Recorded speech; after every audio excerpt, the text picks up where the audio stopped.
Okay, good morning all.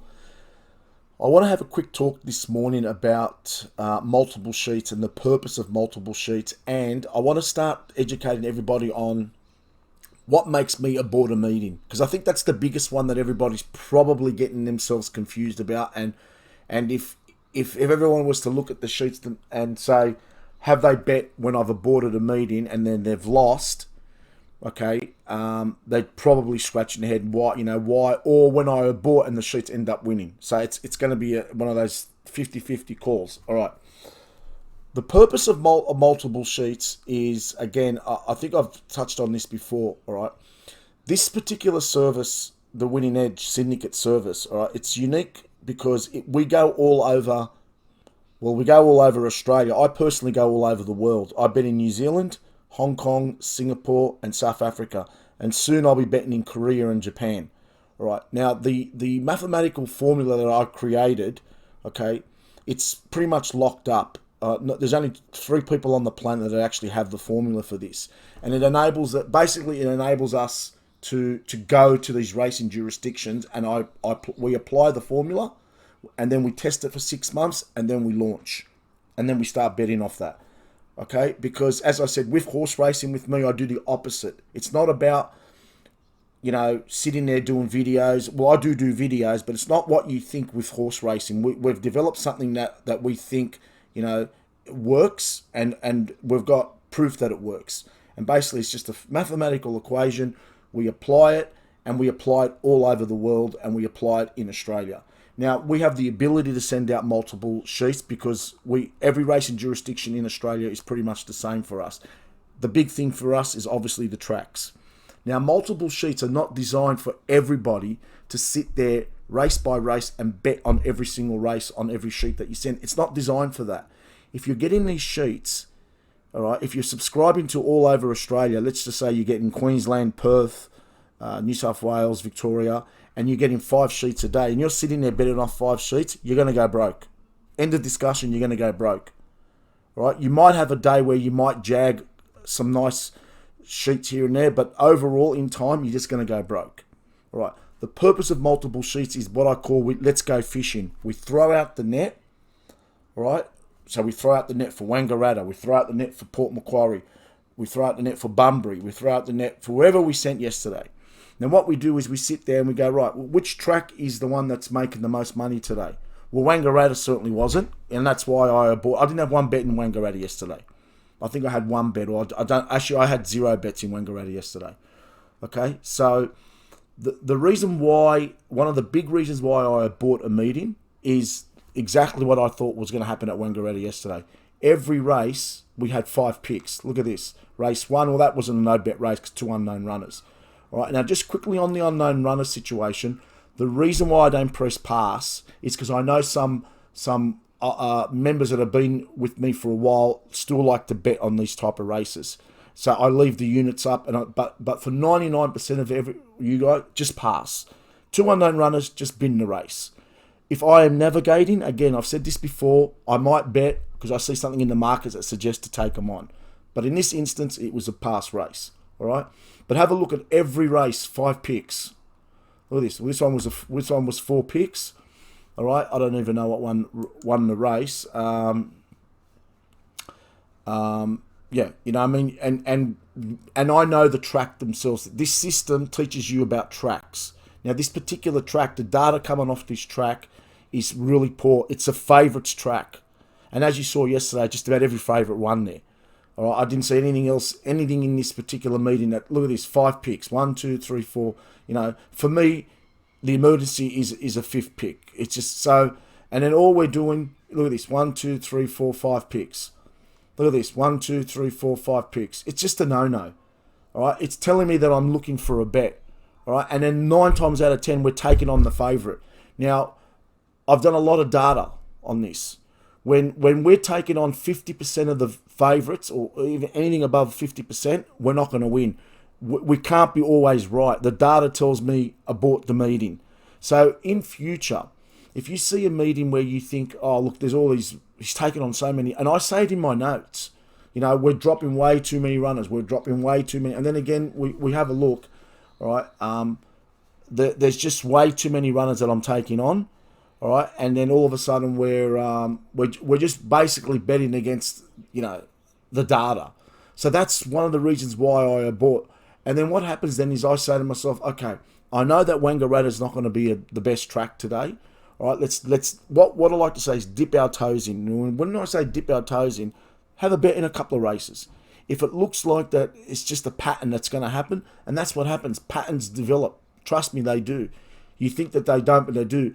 When favourites start winning 1, 2, 3, just abort. You go because they've obviously isolated what the track's doing today, and they bet according to that.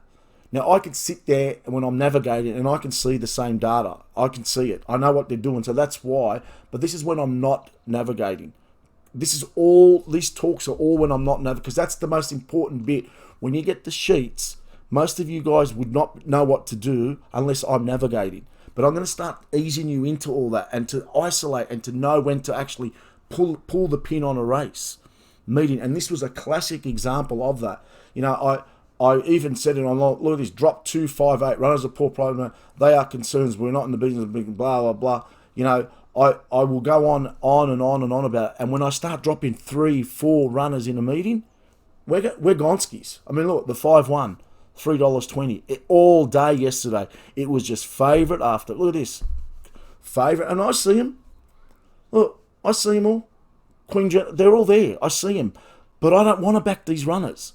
I've backed these runners in the past. There is no money backing them. They have their day in the sun. They win. Of course they're going to win. Right? Certain tracks will always produce certain winners. And this is what happened there yesterday. It was and I know straight away I said it. I thought, no, I'm out of here, So look at this, race 4. They're all there. They're all there but I wanted better price. Now this thing in the morning, the night before, was $3, or it was $2.90. All right. Now I had it rated at 4.30, and then it actually hit 4.30 late. But I'm not interested in these type of runners. So when we send out multiple sheets, just have a look at it. Read the notes. The notes will always tell you what the thought processes are, that I'm doing and that's why I abort meetings, because I just look at the meeting and I go, we're taking on every single race. We are taking on a favourite, and if we're not taking on a favourite, taking on the second favourite, it's a no-no. Especially these bad meetings on a Thursday, Tuesday, Monday. You're just wasting your time. I mean, I'm pretty sure that I wrote something in one of my sheets yesterday that Australian racing at the moment, it's going south. Soon we're going to have every race. We're going to see like the trots. We're going to have $1.20, and it's already starting to happen. And I'm just not interested in that. All right, that's what they want you to do. They want you to keep betting in these races. All right, eventually it's going to wear you down, and eventually you're just not going to make any money. So just because we sent out 5 sheets yesterday, I think I had 3 bets all over Australia, because I knew that the tracks were just, that the meetings were no good.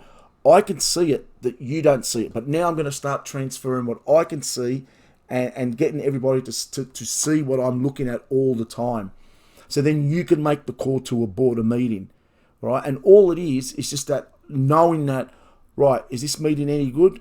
Have a look at it, read the notes, and then make the call.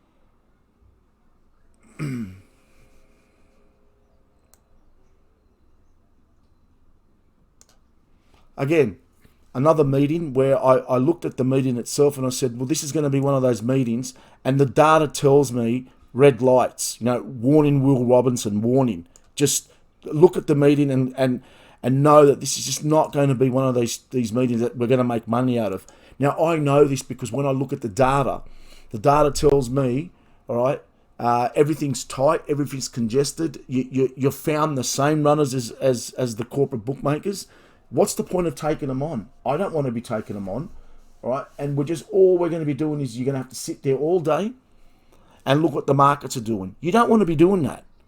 You don't want the bets. You don't want to be looking for bets. You want the bets coming to you. And once the bet starts coming to you, then you start having a bet. Now, this was another meeting that I just thought, this is not going to turn out right. And this particular track, it's pretty poor over the long term, and that's why I abort. And it was the right call. Look at one yesterday.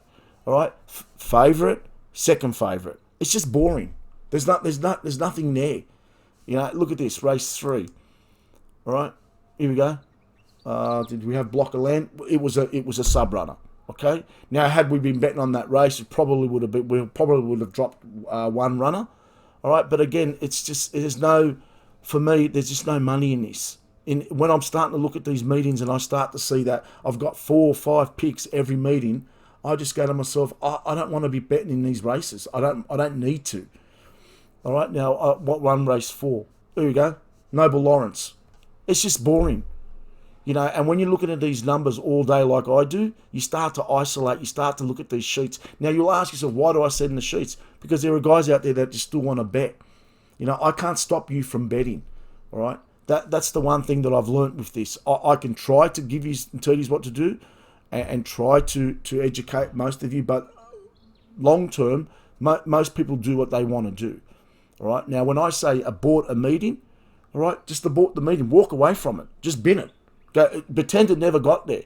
But if you're going to sit there and start thinking, oh, look, I might be clever here, he might have got it wrong, and sometimes I do get it wrong. There's no denying that.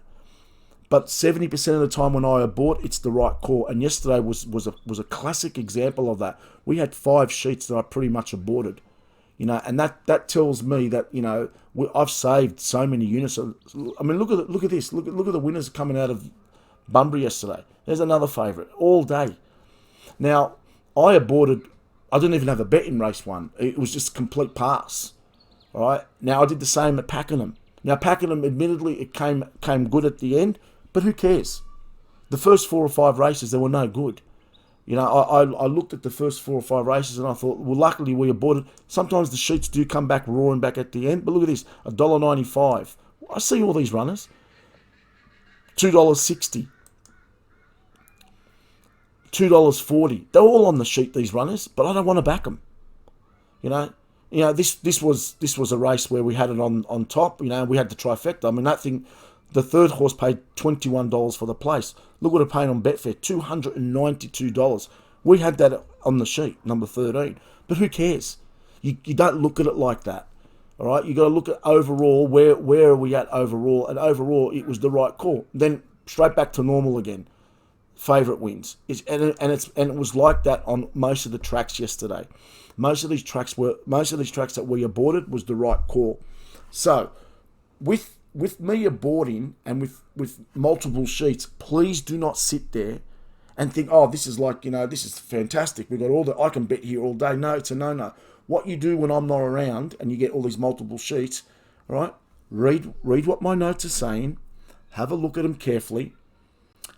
And then if you could see, the big sign is when I've got 4 or 5, when I've got 4 picks plus an emergency every race. And that's okay to have that sometimes, but when I'm taking on every race, if 50% of that program I've dropped favourites, then we're in trouble. We really are. It's not a guessing game. That's what the data has told me over the years, that whenever we have multiple picks, multiple sheets, and every single race we're dropping the favourites, and we're not dropping the favourite, we're dropping the first favourite, the second favourite, all right? The percentages games plays in, the likelihood of us beating them is really minimal. That's why you should learn to abort, all right? And sometimes if you abort and the sheets do well, don't worry about it. Like I keep saying, I produce sheets pretty much 365 days, or whatever. The Good Friday is the only day that you won't, and even Good Friday now, I think they're racing in Perth. So what I'm saying is there's always going to be sheets, and there's always tomorrow. Multiple sheets are not designed for you to sit there all day and bet. I'm going to keep emphasizing that. And I want to emphasize how you can self-abort. How you self-abort is very, very easy. You're betting in race 1, race 2, race 3, and you're 0 from 3, and you're down 9 units. Look ahead and say to yourself, how many more races have I got? I've got 4 or 5 races. How many races has he dropped the favourites out of the next 4 or 5 races? Well, he's dropped every single runner that's a favourite in the last 4 races. You're down 9, 10 units, okay? The percentages will work against you if you keep going. You might snag it and get your money back, but that's not a sensible way to bet. Throw in the white towel, go again tomorrow, all right? With the multiple sheets, have a look at each meeting individually and go, right, where do I want to, which track is doing well at the moment? All right, Port Macquarie's doing really good.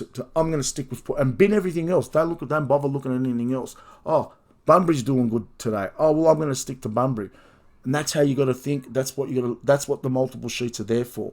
You have a dip. You pull out.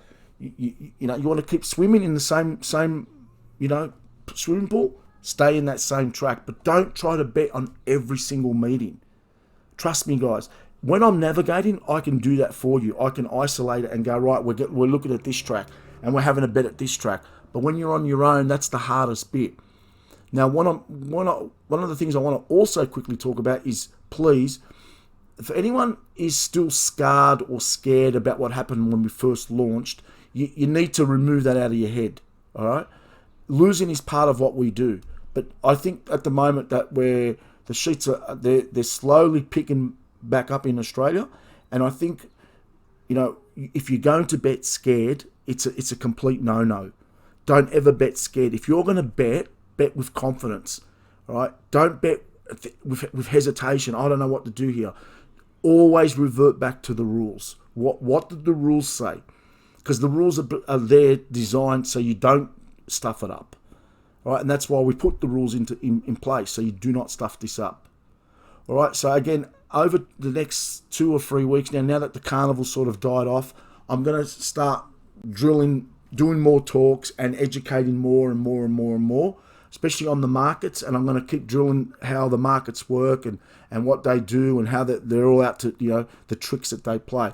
But again, I might send out 3 or 4 sheets today, all right, now, and you might think, oh, you beauty, I'm going to go again. But that doesn't mean that we're betting on every single one of those sheets. It just means that, all right, he's thrown out the line and he's trying to hook in some nice races, and that's all that means. Okay, thanks, guys.